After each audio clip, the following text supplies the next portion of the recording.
సకల దేవత స్వరూపుడు శ్రీ షిరిడి సాయినాథ్ మహారాజ్ గారి పాదారవిందాలకు శిరస్సు వంచి నమస్కరించుకుంటూ మహల్సాపతి ఉత్సాహాన్ని ఆపుకోలేక నాట్యం ఆరంభించేవాడు. బాబా సటకాని సంకలో పెట్టుకొని గూట్లో ఉన్నటువంటి చిలుము పొగాకు తీసుకునేవారు. కుడికాలు చాచి దునిని సరిచేసి కుడి చెయ్యి విసిరి గూట్లో వెలుగుతున్నటువంటి దీపాన్ని ఆర్పి అడుగు ముందుకు వేసేవారు. అంతే. శ్రీ సాయినాథ్ మహారాజ్కి జై అని నినాదాలు దిక్కులు పెక్కటిల్లేలా ప్రతిధ్వనిచ్చేవి. ఊరేగింపు బయలుదేరింది. ఆనందంగా అలంకరించబడినటువంటి గుర్రం శ్యామకర్ణ ముందుకు దారి తీసేది. దారి వెనుక భజన, తర్వాత కోలాట బృందము, వాటికి అనుసరించి పల్లకి, ఆ పల్లకిలో బాబా పటము, పల్లకి వెనుక జెండాలు పట్టుకొని కొందరు చామరాలు పట్టుకొని, కొందరు వారి తర్వాత బాబా నడిచే మార్గంలో పూలు చల్లుతూ, ఇంకొకరు ఆ తదుపరి బాబా కుడి భుజాన్ని శ్యామ,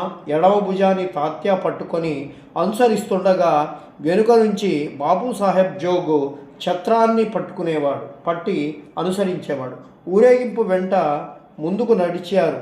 బాబా జై బోలో సాయినాథ్ మహారాజ్కి జై అన్న నినాదాలు మార్మోగుతుండగా నెమ్మదిగా అడుగులో అడుగు వేసుకుంటూ చావడికి చేరుకుంటారు బాబా. అప్పటికే చావడిని సర్వాంగ సుందరంగా అలంకరించేవాళ్ళు.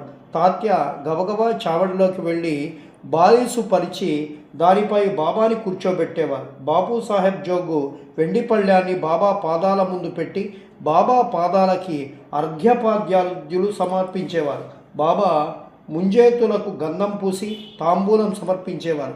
శ్యామ బాబా మెడలో పూలమాల వేసేవాడు. తాత్య బాబా తలపై తురాయి కిరీటాన్ని పెట్టేవారు. ఒక్కొక్కరే వచ్చి బాబాకి మాలలు వేసి పాద నమస్కారాలు చేస్తూ ఉండేవాడు. బాబా తాంబూలం నములుతూ అరమోడ్పు కళ్ళతో అంతా గమనిస్తూ ఉండేవాడు. అంతలో శ్యామ చిలుముని తయారు చేసి తాత్యాకి ఇచ్చేవాడు. తాత్య చిలుమును పిలిచి అది సరిగానే ఉన్నదని నిశ్చయించుకున్నాక బాబాకి ఇచ్చేవారు. బాబా గట్టిగా చిలుము పిలిచి మహల్సాపతికి చిలుమును అందించేవారు. బాబా పెదవుల స్పర్శతో పవిత్రమైనటువంటి చిలుముని మహల్సాపతి పీల్చి అనూహ్యమైన ఆత్మానందాన్ని అనుభవిస్తూ చిలుమును తాత్యాకి ఇచ్చేవాడు. తాత్య తర్వాత శ్యామ, ఆ తర్వాత ఒకరి తర్వాత ఒకరు చిలుము పీల్చి ఆత్మానందభూతుల్లో తేలియాడేవారు. ఆ తర్వాత బాబాకి హారతి ఇచ్చేవారు జోగ్. అంతే. హారతి పూర్తి కాగానే ఒక్కసారిగా అంతటా నిశ్శబ్దం అలుముకునేది. అప్పటి వరకు ప్రతిధ్వనించినటువంటి నినాదాలు, వాయిద్యాల గోరు మౌనం వహించేవి.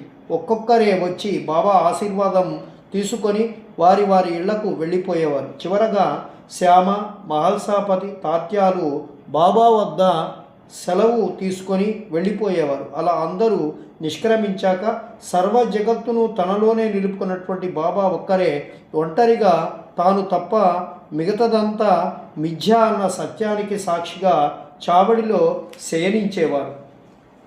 భక్తుల అభిమతాలకి అనుగుణంగానే బాబా ఎప్పుడూ ప్రవర్తిస్తూ ఉండేవాడు. తన వద్దకి వచ్చేవారికి కానీ తనని సేవించేవారికి కానీ ఎన్నడూ నిరాశపరచలేదు బాబా. బాబా దివ్యలీలలు ఒక పట్టాన ఎవరికి అర్థమయ్యేవి కావు. ఇవి అన్నీ కూడా నిగూఢంగా ఉండేవి. బాబా నిస్వార్థపరులు. ఆయన తన దేహం మీద కానీ తాను ఉపయోగించేటువంటి వస్తువుల మీద కానీ ఎలాంటి మమకారం, ఆసక్తి లేదు. ఆయన ధరించే కపిని, సటక, చిలుంగొట్టం తప్ప ఆయనకి సొంతంగా ఆస్తి ఏదీ లేదు. ఆయనకి దేని మీద ఇది తనది అనేటువంటి భావం లేదు.